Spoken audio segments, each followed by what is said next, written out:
بسم الله الرحمن الرحيم. إذا السماء انشقت وأذنت لربها وحقت وإذا الأرض مدت وألقت ما فيها وتخلت وأذنت لربها وحقت يا أيها الإنسان إنك كادح إلى ربك كدحا فملاقيه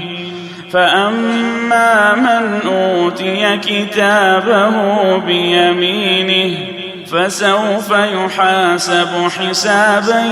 يسيرا وينقلب إلى أهله مسرورا وأما من أوتي كتابه وراء ظهره فسوف يدعو ثبورا ويصلى سعيرا إنه كان في أهله مسرورا إنه ظن أن لن يحور بلى